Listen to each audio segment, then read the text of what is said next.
'Gaami' movie teaser release చేసినప్పుడు ఈ cinema ఏదో కొత్తగా ఉంటాదిలే అని అనిపించింది. కానీ ఈ మూవీ ట్రైలర్ చూసిన తర్వాత మాత్రం what a vision, what a thought. పిచ్చోలైపోయారు మా టీం అంతా. లిటరల్లీ చెప్పాలంటే నా మైండ్ దొబ్బేసింది మామ. రియలిస్టిక్‌గా ఉండాలని చెప్పి రియల్ లొకేషన్స్‌కి వెళ్లి మరీ ఈ మూవీని షూట్ చేశారు. సో, ఇప్పుడు విషయం ఏంటంటే ట్రైలర్ చూసిన తర్వాత స్టోరీ ఏంటై ఉండొచ్చు అని చెప్పి నేనొక స్టోరీని గెస్ చేశానన్నమాట. మేబీ ఈ కథ ఇలానే ఉంటాదేమో అని డౌటొచ్చింది. సో, ఆ స్టోరీని మీతో షేర్ చేసుకోవాలని చెప్పి ఈ వీడియో చేస్తున్నాను. మిషన్ నడుస్తుంది ఇక్కడ. అంటే వ్యూస్ కోసం, రీచ్ కోసం అనుకోండి.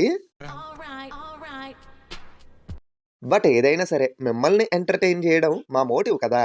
సరే ఎప్పుడులాగే ఈ వీడియో కూడా ఒక స్మాల్ టార్గెట్ ఒక 3,000 లైక్స్ తప్పకుండా చేయండి. ఆల్సో ఇంకా సబ్స్క్రైబ్ చెయ్యలేని వాళ్ళు తప్పకుండా సబ్స్క్రైబ్ చేసుకోండి మామ.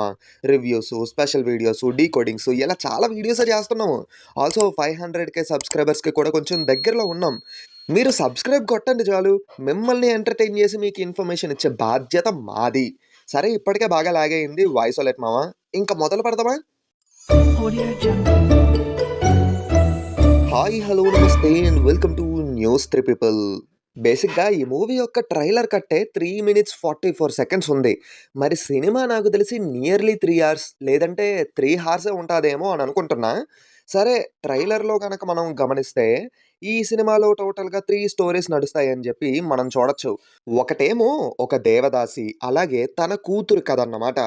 రెండవది ఒక డేంజరస్ అండ్ రూత్‌లెస్ సైంటిస్ట్ తన రీసెర్చ్ కోసం అని చెప్పి మనుషుల్ని ఇబ్బంది పెడుతూ ఉంటాడు. ఆ పర్టిక్యులర్ ప్లేస్‌లోని ఈ గుండు బాయ్ కథ అన్నమాట.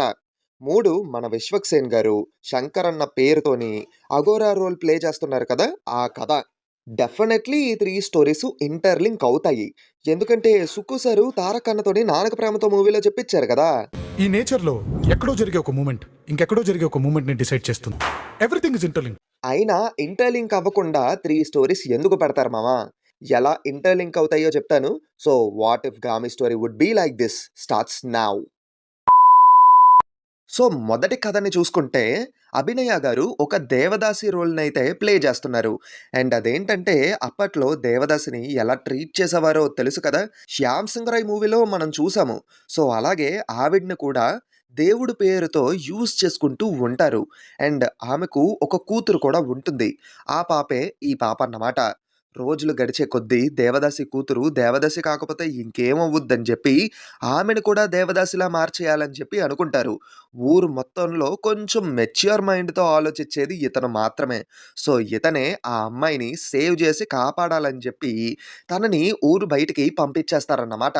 మేబీ ఈ మూవీలోని అభినయ గారు ప్లే చేస్తున్నటువంటి ఆ క్యారెక్టర్ చనిపోయే ఛాన్స్ ఉంది. అండ్ ఫైనల్లీ ఊరు దాటేసినటువంటి ఆ అమ్మాయి అనాథాశ్రమంలో జాయిన్ అయ్యి బాగా చదువుకొని ఒక పెద్ద ట్రావెలర్‌లా అయితే మారుతుంది. అండ్ దట్ స్మాల్ పాప ఈజ్ నౌ దిస్ బిగ్ పాప. అయితే ఆ పాపకేటంటే వాళ్ళమ్మ ఎప్పుడూ ఒక కథ చెప్తూ ఉంటారు. హిమాలయాస్‌లో ద్రోణగిరి పర్వతాల గురించి చెప్తారన్నమాట. అక్కడికి ఎప్పటికైనా వెళ్ళాలని ఉంది అని జెప్తారు. కానీ వాళ్ళమ్మ అక్కడికి వెళ్ళలేరు కాబట్టి ఆమెకు బదులు తాను వెళ్ళాలని జెప్పి డిసైడ్ అవుతుంది. సో, ఆ ప్లేస్ కోసం పూర్తిగా రీసెర్చ్ చేసి వెతికి వెళ్ళడానికి రెడీ అవుతుందన్నమాట. లేకపోతే వేరే ఏదైనా స్ట్రాంగ్ మోటివ్ ఉండే ఉంటది. అంటే ఇది కొంచెం సింపుల్‌గా ఉంది గదా! వేరే ఏదైనా స్ట్రాంగ్ మోటివ్ ఉంటాదేమో అని జెప్పి నాకు డౌటు. ఇప్పుడు రెండవ కథ.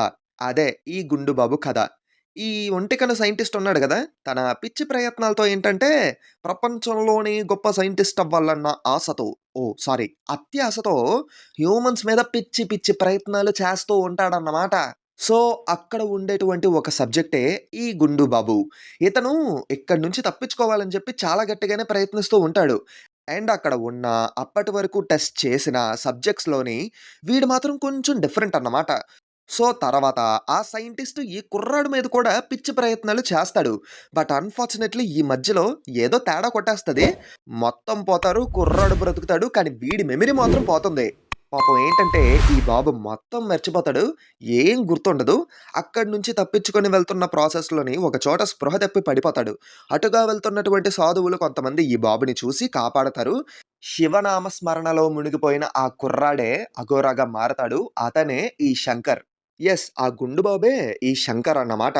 ఈ మూవీలోని 'విశ్వక్సేన్' గారు అఘోరా రోల్‌నైతే ప్లే చేస్తున్నారు కదా! అఘోరాల్లో కూడా డిఫరెంట్ టైప్స్ ఆఫ్ అఘోరాలు ఉంటారన్నమాట. వాళ్ళలోని నాగసాధువులు ఒకరు. మన స్కూల్ బుక్స్‌లో మెన్షన్ చెయ్యని నాగసాధువుల యొక్క గొప్ప వీరగాథ 'బ్యాటిల్ ఆఫ్ గోకుల్' కోసం మన ఫ్యాక్ట్స్ ఛానెల్‌లో ఆల్రెడీ ఒక వీడియో చేశాను. ఆ వీడియో లింకు కామెంట్స్‌లో పెడతాను. తప్పకుండా చూడండి. మన హిస్టరీ కోసం మనం కాకపోతే ఇంకెవరు తెలుసుకుంటారు చెప్పండి. అలాగే ఛానెల్‌ని విజిట్ చేసి నచ్చితే సబ్స్క్రైబ్ చేసుకొని సపోర్ట్ కూడా చేయండి. అయితే ఈ సైంటిస్ట్ చేసినటువంటి పిచ్చి ప్రయత్నం వల్ల శంకర్ ఒక వింత రోగంతో బాధపడుతూ ఉంటాడు. దానికి క్యూర్ హిమాలయాస్‌లో ఉండే ద్రోణగిరి పర్వతాల్లో ఉంటుందని చెప్పి శంకర్‌కి తెలుస్తుంది. అలాంటి టైంలోనే పెద్దయినటువంటి ఈ పాప శంకర్‌ని మీట్ అవుతుంది. ఆ రూట్ కోసం తాను రీసెర్చ్ చేయటం వల్ల శంకర్‌కి కూడా హెల్ప్ చేస్తుంది. ఈ ప్రాసెస్‌లో వీళ్ళు చాలా సమస్యల్ని ఎదుర్కొంటారు. అడ్డంకులు కూడా వస్తాయి. దారిలో బాలయ్యబాబు కూడా ఉంటారు. అదే సింహం ఉంది గదా! దాని గురించి చెప్తున్నా. మూవీ టైటిల్ 'గామి' అని పెట్టడానికి రీజన్ ఏంటంటే, గామి అంటే ట్రావెలర్ అని అర్థం అన్నమాట. ఇప్పుడు వీళ్ళిద్దరూ ట్రావెలర్సే కదా! So, that's why the film was titled as 'Gaami.' కథ మొత్తం బావుంది గానీ, మంచు పర్వతాల్లో సింహం. ఎక్కడో లాజిక్ మిస్ అవుతుందిరా! ఏంటే హాలీవుడ్‌లో తెస్తే వావ్ అంటారు. టాలీవుడ్‌లో తెస్తే హౌ అంటారా?